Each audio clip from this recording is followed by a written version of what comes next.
तो हम देवरानी जेठानी कहाँ चले। इस समय भक्ति का माहौल चल रहा है, चारों तरफ गणेश जी हैं। तो ये हम रामायण का बुलवा आया है तो रामायण करने जा रहे हैं। शंकर जी के लाला, शंकर जी के लाला, ओ शंकर जी के लाला, शंकर जी के लाला। गई वीडियो कल की है, हम रामायण करने गए थे। इस समय रोज़ कहीं ना कहीं जाना होता है। मेरे ही मोहल्ले में कम से कम 4-5 जगह गणेश जी हैं, तो हर जगह जाना, 3 जगह तो जाना ही जाना पड़ता है। तो यहाँ हम रामायण करने आए थे। हाय फ्रेंड, मैं कुमुद आपका अपने चैनल में स्वागत करती हूँ। आशा करती हूँ कि आप सभी अच्छे होंगे, मैं भी अच्छी हूँ। और आज है दिन बुधवार और आज है जया पद्मा एकादशी। हालांकि 2 एकादशी थी तो कल कुछ लोग रह गए हैं, मगर मेरा जो होता है तो निर्णय पत्रिका वाला होता है। सूर्यश्याम गौशाला से जुड़ी हूँ मैं, तो उससे मेरे को मैसेज आता है फ़ोन में, तो उसी के तहत मैं रहती हूँ। तो आज है मेरी एकादशी का व्रत और आज पद्माई एकादशी है।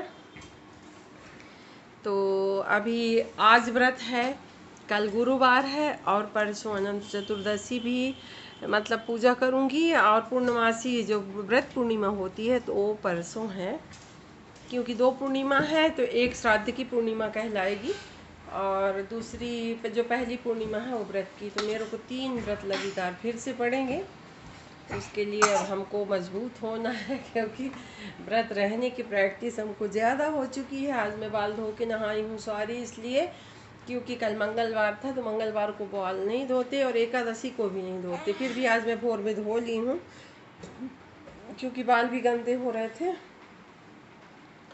और अब आ रहा है पितृपक्ष का महीना, तो उसके लिए हमको तैयारी करनी होगी। रुक जाओ बाबू, काजू रखा, रुक जाओ, दे रहे हैं। तो पितृपक्ष का महीना, तो उसके लिए हमको तैयारी करनी होगी, क्योंकि इस साल हमारे जो बाबूजी हैं, ससुर जी, तो उनकी पितर मिलौनी होगी, वो पितरों से मिलेंगे। तो उनके लिए वो पितृपक्ष में पितरा बैठाया जाता है, जो वही काम होगा अब हमारे घर में। तो ये 15 दिन मैं इधर बिजी रहूँगी और श्राद्ध होगा बाबूजी का, अम्मा जी का, मेरे और मेरे देवर का। जो नहीं होना चाहिए वो होगा, वो होना पड़ा है, तो अब व्रत लोग है, होना ही है, आगे पीछे होता रहता है। तो ये सब हम लोग करेंगे अभी। और आज मैं आप लोगों को एक बहुत महत्वपूर्ण बात सिखाऊंगी। हालांकि मैं बहुत ट्रेंड नहीं हूँ, फिर भी सिखाऊंगी। तो जो सिंघाड़े का स्टोरेज, हम सिंघाड़ा बहुत कच्ची चीज़ होती है, बहुत कच्ची चीज़, बहुत जल्दी उसमें घुन लगती है, बहुत ज़्यादा। कितना भी आप सुरक्षित रखो, मगर सिंघाड़ों को मैं कभी नहीं घुनने देती। बस मेरा एक यही आइडिया है कि सिंघाड़ा मेरे पास हमेशा सुरक्षित रहता है।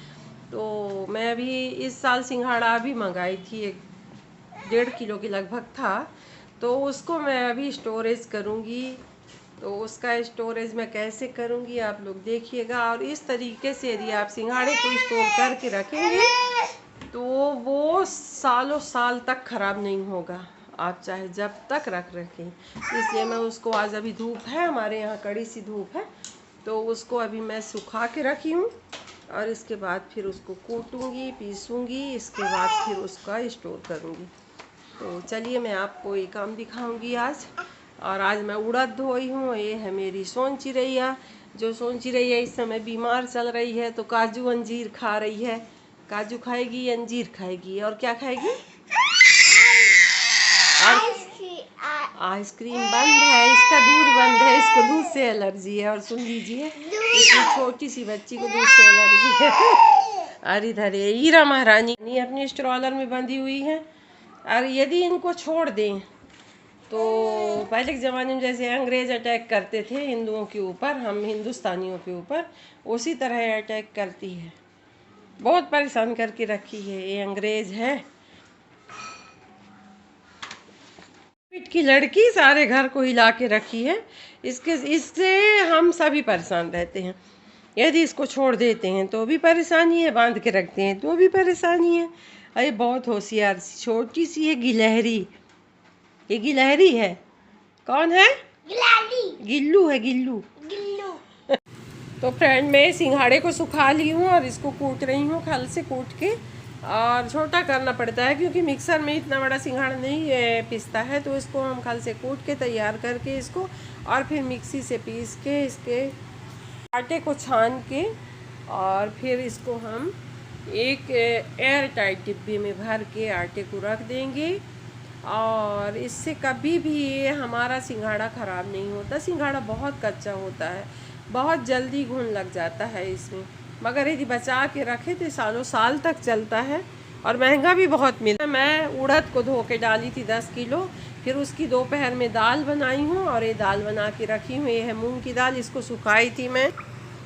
और इधर है मेरा सिंघाड़ा कूट के पीस के छान के एकदम तैयार हो गया है। अब इसको मैं डिब्बे में भर रही हूँ और डिब्बे में भर के इसको एयर टाइट डिब्बे में भरना है और आप इसको फ्रिज में रख दें।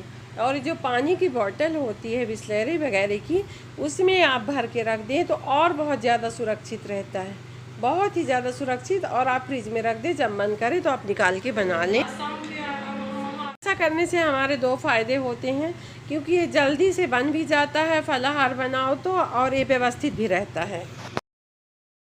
बारी फलाहार बनाने की, अभी दाल वाल करके बहुत सारा काम करके सिंघाड़ा का आटा बना के स्टोर करके, और इसके बाद अब बारी आती है फलाहार बनाने की, क्योंकि मेरे को ही बनाना है, जल्दी से बनाना है। अभी शाम के बज रहे हैं 6 और ये आ गए हैं। आज सुबह से कुछ नहीं खाए थे तो इनको 7 बजे तक फलाहार तैयार करके दे दूँगी। बनाई हूँ लौकी का हलवा। लौकी का हलवा बना है, देसी ताज़ी लौकी थी, बहुत अच्छा बना है। ये है मूंगफली और इधर बना है साबूदाने की खिचड़ी बन रही है। इधर बना रही हूँ मैं मोती वाला साबूदाना भिगो के रख दी थी दोपहर में ही, तो ये जल्दी से बन के तैयार। एक कच्चे आलू और सिंघाड़ों को लपेट के और उसको ऐसे फ्राई कर लूँगी तो कड़ा कड़ा सा आलू बहुत टेस्टी लगता है। मैं इसी टाइप का बनाती हूँ। और रात्रि में जब व्रत रहती थी तो मैं इसी टाइप के आलू को फ्राई करके खाती थी, तो बहुत अच्छा लगता था।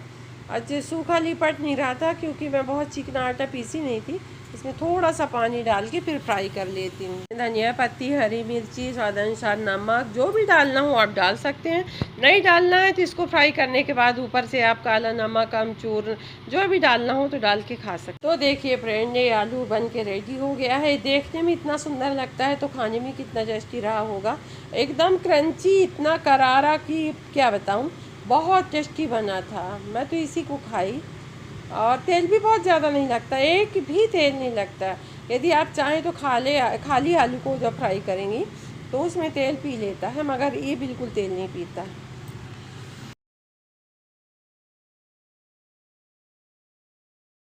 तो अभी शाम के बज रहे हैं 7:30 और ये है फलाहार हमारा रेडी हो गया है।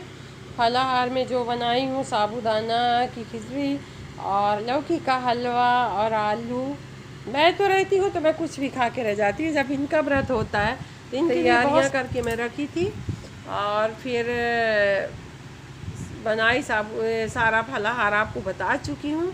तो इनकी थाली में अगर बहुत सारी वैरायटियाँ नहीं होती हैं, चाहे खाने की हो चाहे फलाहार की हो, तो इनको फिर गुस्सा आने लगती है। तो कहते हैं ना फ्रेंड कि औरत का रास्ता पुरुष के पेट की तरफ से ही होता है। तो यही काम मैं करती हूँ, क्या करूँ। तो मेरी महाआरती की तैयारी हो गई है। आज गणेश भगवान में महाआरती है, तो आज सभी लेडीज़ों ने पीला पहनने का बनाया है, कोड है आज पीले का। तो सभी लोग पीला पहन के आएंगी, तो मैं भी ये पीली साड़ी पहनी हूँ। आप लोगों ने हमेशा मेरी पीली साड़ी बहुत बार देखी होगी, मैं हमेशा पहनती हूँ। जो साड़ी पहनती हूँ पहनते रहती हूँ।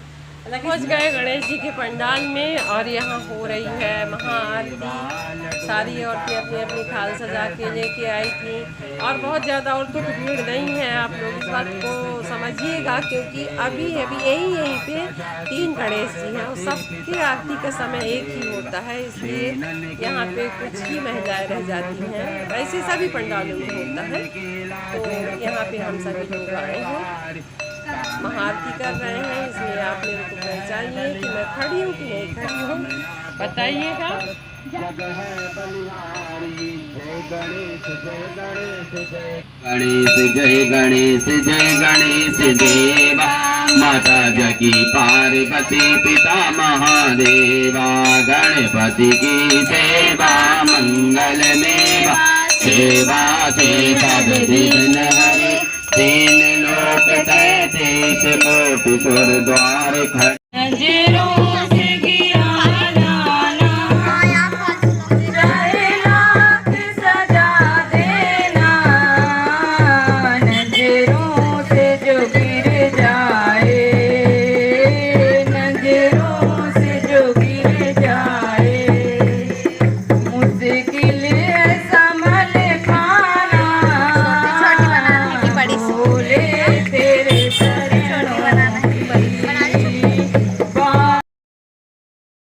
के बाद अभी 9:30 बज रहे हैं और अभी हम लोग सभी भजन गा रहे हैं यहाँ पे।